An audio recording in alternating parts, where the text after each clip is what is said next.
తమిళనాడులో మళ్ళీ ఎన్నికలు జరగబోతున్నాయా? ఇప్పుడు అన్నామలై కొత్త పార్టీ పెడతాను అన్నారు. అసలు ఈ పార్టీ పెట్టడానికి వెనకతల వ్యూహ రచన చేస్తుంది ఎవరు? మళ్ళీ ఎన్నికలు జరగాలి అని కోరుకుంటున్న బీజేపీనా, లేదు అంటే స్టాలిన్ వెనుకుండి నడిపిస్తున్నారా? అసలు ఏం జరుగుతుంది? అన్నామలై కొత్త పార్టీ పెట్టబోతున్న అంశం వెనుక ఉన్న కథ, అలానే ఇప్పుడు విజయ్ తీసుకుంటున్న డెసిషన్స్, నెక్స్ట్ విజయ్ మాజీ భార్య మీద వస్తున్న ఆరోపణలు, వీటన్నిటిని బేస్ చేసుకొని తమిళనాడులో ఏం జరుగుతుంది అనేది చర్చించుకుందాం. మనతో మాట్లాడడానికి సీనియర్ జర్నలిస్ట్ సిఎస్ రావు గారు ఉన్నారు. ఆయనతో మాట్లాడదాం. నమస్కారం సార్. నమస్తే. అంటే ఒక పక్క తమిళనాడులో ఎన్నికలు అయిపోయినాయి, గవర్నమెంట్ ఫామ్ అయిపోయింది. ఆ తర్వాత కూడా ఇంకా హాట్ గానే ఉన్నాయి రాజకీయాలు. ఇప్పుడేమో విజయ్ భార్య ఎవరైతే ఉన్నారో, మాజీ భార్య బీజేపీలో జాయిన్ అవుతారని ఒక వార్త ప్రచారం ఉంది. ఇప్పుడేమో అన్నామలై కొత్త పార్టీ పెడతారు అని చెప్పేసి అంటున్నారు. ఒక విధంగా చూసుకుంటుంటే మళ్ళీ ఎన్నికలు జరిగే అవకాశాలు కనిపిస్తున్నాయి అని చెప్పి చాలా మంది అంటున్నమాట. వాస్తవం ఏంటి? ఏం జరుగుతుంది? చాలా మంది అంటాం కాదు, స్టాలినే చాలా క్లియర్గా 6 నెలల్లో మళ్ళీ ఎన్నికలు వస్తాయి తమిళనాడుకి అని చెప్పారు. ఇప్పుడు రిజల్ట్ వచ్చినటువంటి 3వ రోజు 4వ రోజు విజయ్ అప్పటికి సీఎంగా ప్రమాణ స్వీకారం కూడా చేయలే. అప్పుడే చెప్పారు, ఈ ప్రభుత్వం ఎంతో కాలం నిలబడదు, 6 నెలల్లో మళ్ళీ ఎన్నికలు వస్తాయి. దానికి కారణం ఏంటంటే విజయ్ ఇచ్చినటువంటి హామీలు నెరవేర్చలేడు. తమ ప్రభుత్వం అమలు చేసినటువంటి హామీలనైనా కనీసం అమలు చేయండి, అమలు చేస్తే చాలు, అవి కూడా చేయలేడు. కాబట్టి 6 నెలల్లో ప్రజా వ్యతిరేకత వస్తుంది, మళ్ళీ ఎలక్షన్స్ వస్తాయి, ప్రభుత్వంలో ఉండేటువంటి ఎమ్మెల్యేలు బయటకు వచ్చేస్తారు, నిలబడదు అని చెప్పారు ఆయన. సరే, ఎట్టగలకు ప్రభుత్వం ఏర్పడింది, బలం నిరూపించుకున్నాడు విజయ్. నిరూపించుకున్న తర్వాత ఆయన ఢిల్లీ వెళ్ళొచ్చారు.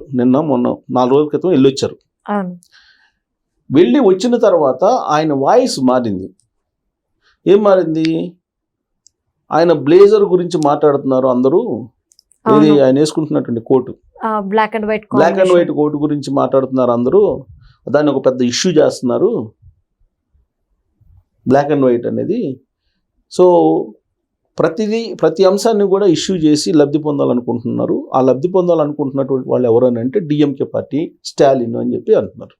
సో అంటే స్టాలిన్ టార్గెట్ చేస్తున్నారు అనే అనుమానం విజయ్కి ఉంది. ఎందుకంటే ఇంటెలిజెన్స్ ఉంటుంది కదా అక్కడ. అంటే డైరెక్ట్ గా ఇంకో కామెంట్ కూడా చేశారు సార్ అదే వేదిక మీద, 6 నెలలు ఆగుతాము అన్నారు, 6 రోజులు కూడా ఆగలేకపోతున్నారు అని డిఎంకేకి చొరకలేసారు. అవును. సో 6 నెలలు అన్నారు, హానిమూన్ పీరియడ్, 6 రోజులు కూడా ఆగకుండా కామెంట్ చేస్తున్నారు అని అంటే వీళ్ళంత తొందరగా అక్కడ ఉండేటువంటి విజయ ప్రభుత్వాన్ని పడగొట్టడానికి సిద్ధమవుతుంది రంగం అనేదానికి తాజాగా జరుగుతున్న పరిణామాలు కూడా మనం ఉదహరించుకోవచ్చు. ఏంటి తాజా పరిణామాలు? అన్నామలై బీజేపీ మాజీ అధ్యక్షుడు తమిళనాడు, ఆయన ఇప్పుడు కొత్త పార్టీ పెట్టడానికి సిద్ధమయ్యాడు.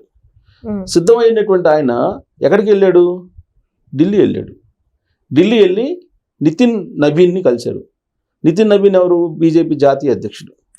ఆయన్ని కలిసి పార్టీకి రిజైన్ చేసి కొత్త పార్టీ పెట్టడానికి అన్నామలై ఇప్పుడు రంగాన్ని సిద్ధం చేసుకున్నాడు.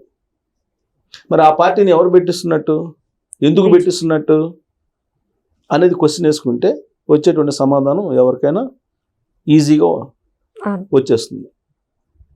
సో కాబట్టి ఇప్పుడు అన్నామలై కొత్త పార్టీ, ఆయన ఏం చెబుతున్నాడు, ఎందుకు కొత్త పార్టీ పెట్టాలి అనుకుంటున్నాను అని అంటే ఆయన రీజన్ ఏం చెప్తున్నారు? బీజేపీ తమిళనాడు అధ్యక్షుడిగా ఉన్నప్పుడు బీజేపీని బలోపేతం చేయడానికి అనేక కార్యక్రమాలు చేశాను, కానీ బీజేపీ అధిష్టానం నన్ను అవమానపరిచింది. అన్నాడీఎంకే పెట్టినటువంటి షరతు కారణంగానే నన్ను బీజేపీ అధ్యక్ష పదవి నుంచి తొలగించింది. ఆ రోజున బీజేపీ అధ్యక్షుడిగా అన్నామలై ఉంటే మేము పొత్తు పెట్టుకోమని చెప్పి అన్నాడీఎంకే చెప్పింది. ఆ పార్టీతోటి పొత్తు పెట్టుకోవడానికి బీజేపీ అధిష్టానం నన్ను అధ్యక్ష పదవి నుంచి తొలగించింది.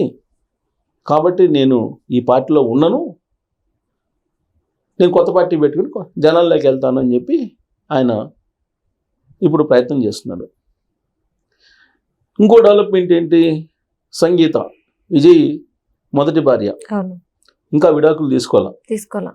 సో మొదటి భార్య ఆవిడేంటి బీజేపీలో చేరడానికి ప్రయత్నిస్తున్నారు అనేటువంటిది ఒకటి వినిపిస్తుంది. అంటే ఈ పరిణామాలు మనకి ఏమర్థం అవుతుంది? బీజేపీ పావులు కదుపుతుంది, ఎన్నికలు ఎప్పుడైనా రావచ్చు, దానికి రంగం సిద్ధం చేసుకుంటుంది అనేటువంటి అభిప్రాయం కలగట్లేదా? ఈ మధ్యకాలంలో స్టాలిన్ ఇండియా కూటమిని నమ్మక ద్రోహిగా చిత్రీకరించాడు. కాంగ్రెస్ పార్టీ నమ్మక ద్రోహి, ఎవరు నమ్మొద్దు ఆ పార్టీని, అంతకన్నా నమ్మక ద్రోహం చేసేటువంటి పార్టీ మరొకటి ఉండదు అని చెప్పేసి ఆయన స్టేట్మెంట్ ఇచ్చారు. ఎన్డీఏలోకి వెళ్తుంది డిఎంకే అనేది కూడా వినిపించింది. అంటే ఎన్డీఏకి డిఎంకే దగ్గర అవుతుంది. బీజేపీ నుంచి బయటకు వచ్చినటువంటి అన్నామలై కొత్త పార్టీ పెడుతున్నాడు. విజయ్ తొలి భార్య బీజేపీలోకి జాయిన్ అవుతుంది. ఈ పరిణామాలన్నీ చూస్తే రాబోయే రోజుల్లో బీజేపీ అధికారం కోసం పావులు కదుపుతున్నట్టు అనిపించక తప్పదు కదా, అనిపిస్తుంది కదా ఎవరికైనా. అలాంటి పరిణామాలు అక్కడ నెలకొన్నాయి. ఇప్పుడు 6 నెలల లోపల 6 నెలలు ఎందుకు పెట్టాడు స్టాలిన్? ఒకసారి బల నిరూపణ అయిన తర్వాత 6 నెలల తర్వాతనే అవిశ్వాస తీర్మానం అనేది. 6 నెలల తర్వాత అవిశ్వాస తీర్మానం పెట్టచ్చు. ఇప్పుడు విజయ్ మీద మళ్ళీ బల నిరూపణ వస్తుంది. అప్పుడు ఏమవుతుంది? ఇప్పుడు ఆల్రెడీ 3 సస్పెండ్ చేశారు అక్కడ. ఎందుకు? అన్నాడీఎంకేకి సంబంధించినటువంటి ఎమ్మెల్యేలని ఇప్పుడు ధిక్కరించారనే ఉద్దేశంతో. మరి మిగిలినటువంటి ఎమ్మెల్యేలు ఉన్నారు, ఇప్పుడు ధిక్కరించి విజయ్కి ఓటేసినటువంటి వాళ్ళు దాదాపు 25 మంది 26 మంది ఓటేశారు అన్నాడీఎంకే వాళ్ళు అన్నాడీఎంకే రెబల్స్ అంటున్నారు. వాళ్ళలో మళ్ళీ 2-3 ఆ రెబల్స్ కాస్త మళ్ళీ పళనిస్వామి దగ్గరికి వచ్చారు, అన్నాడీఎంకే దగ్గరికి. మరి మిగతా వాళ్ళు ఇప్పుడు ధిక్కరించినందుకు 3 మీద వేటేస్తే మరి మిగతా వాళ్ళకి అదే సూత్రం వర్తిస్తుంది కదా. మరి వాళ్ళని అనర్హత వేటు వేయకపోతే కనుక విమర్శలు వస్తాయి కదా, వాళ్ళ మీద కూడా అనర్హత వేటు వేస్తే ఉప ఎన్నికలు వస్తాయి. ఉప ఎన్నికలు వస్తాయి. ఉప ఎన్నికలు వస్తే కనుక అప్పుడు విజయ్ పార్టీ మళ్ళీ గెలుస్తుందా లేదనేటువంటిది నమ్మకం ఉండదు. ఎందుకంటే 6 months అయిపోయిన తర్వాత ఇప్పుడు ఉన్నటువంటి క్రేజు పోతుంది. పాలపొంగు లాంటిది విజయ్ గెలుపు అనేది. ఇప్పుడు ఆయన ఏం చెబుతున్నారు? పెరియారు వీళ్ళందరిలాగా నేను చేస్తాను, ఎంజీఆర్ లాగా చేస్తున్నాను, ఎంజీఆర్ కంటే నాకు ఎక్కువ పర్సెంటేజ్ ఆఫ్ ఓట్ బ్యాంక్ వచ్చింది అని చెప్తున్నారు. ఇంకా ఎక్కువ తెలుసు అని చెప్పలేదు. ఇప్పుడు అది ఆయన చేసినటువంటి వ్యాఖ్య ఇప్పుడు ఎంజీఆర్ కంటే గొప్ప అంట, ఈయనకి అప్పుడే తలకెక్కింది అనేటువంటి కామెంట్స్ కూడా వస్తున్నాయి. ఇప్పుడు లేదు, రీసెంట్గా కూడా కొంత సోషల్ మీడియాలో మీరన్న టైప్ ఆఫ్ ప్రచారాన్ని చేపించారు. అప్పుడున్న ఎంజేఆర్ గారు, తర్వాత మన ఎన్టీఆర్ గారు, వీళ్ళందరితో ఇన్ని కంపేర్ చేస్తూ రీల్స్ అనేవి సోషల్ మీడియాలో బాగా స్ప్రెడ్ చేశారు సార్. అవును, ఇప్పుడు ఎన్టీఆర్ గారి లాగానే నేను కూడా పరిపాలిస్తాను, ఎన్టీఆర్ గారు లాగా నేను గెలుస్తానని చెప్పి ఎలక్షన్ ముందు చెప్పారు. ఇప్పుడు ఏమంటున్నారు? సరే గెలిచారు, అయిపోయింది. ఎంజీఆర్ తొలి రోజుల్లో ఎంత ఓట్ బ్యాంక్ సాధించారు, దానికంటే ఎక్కువ ఓట్ బ్యాంక్ నాకు వచ్చిందని చెప్పి చెబుతున్నారు. అది చెప్పాల్సిన అవసరం లేదు. అంటే ఎంజీఆర్ కంటే గొప్పని నేను అని చెప్పుకునే ప్రయత్నం ఆయన చేస్తున్నాడు. ఇది ఫీల్ అవుతారు ఎంజీఆర్ ఫ్యాన్స్. సో ఇదే ఆయనకి డ్రాబ్యాక్ అవుతుంది. మరోవైపు త్రిష, ఇప్పుడు త్రిషది ఒక వివాదం నడుస్తుంది. ఇప్పుడు వాళ్ళు కో లివింగ్లో ఉన్నారని కొంతమంది, ఇప్పుడు ఆవిడ ఎప్పటికప్పుడు ట్వీట్లు పెడుతుంది. ఇప్పుడు ముఖ్యమంత్రి అయిన తర్వాత ప్రాధాన్యత తగ్గిపోయింది అనేది ఇంకొక వర్షన్ వినిపిస్తుంది. ఇప్పుడు ఆవిడ తాజాగా పెట్టినటువంటి ట్వీట్ ఏంటి? వాళ్ళిద్దరు వ్యక్తిగత జీవితాలు వేరు, అఫీషియల్ జీవితాలు వేరు, దాన్ని అర్థం చేసుకోకుండా కామెంట్లు చేసేటువంటి వాళ్ళు కుక్కతో సమానం అని చెప్పి పెట్టింది ఆమె. తన బిడ్డ మీద ఉన్న కుక్కతో సమానం అని, అంటే కుక్కల కింద బోల్చేసింది ఆమె. ఇప్పుడు ఇవాళ నిన్న నేను చూశాను, విజయ్ త్రిష ఇద్దరు కలిసి అజిత్ వాళ్ళ అమ్మ చనిపోతే ఆడికి వెళ్ళారు, ఇద్దరు కలిసి వెళ్ళారు. మళ్ళీ ఇప్పుడు ఇద్దరు కలిసి కనిపించారు.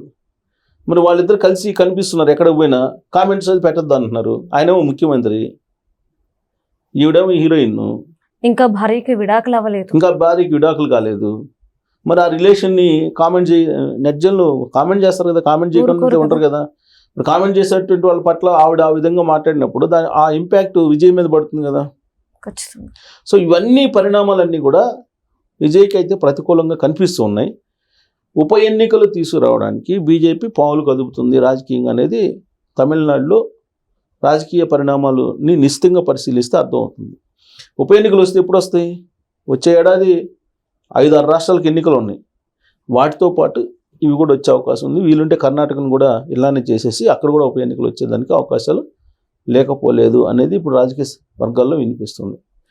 సో దక్షిణ భారతదేశంలో బీజేపీ బలోపేతం కావడానికి ఎన్ని రకాల ప్రయత్నాలు చేయాలో అన్ని రకాల ప్రయత్నాలు చేస్తున్నటువంటి క్రమంలో తమిళనాడుని టార్గెట్ చేసింది అన్నామలై చేత పార్టీ పెట్టేయడం ద్వారా అని చెప్పి మనం భావించడానికి అవకాశం.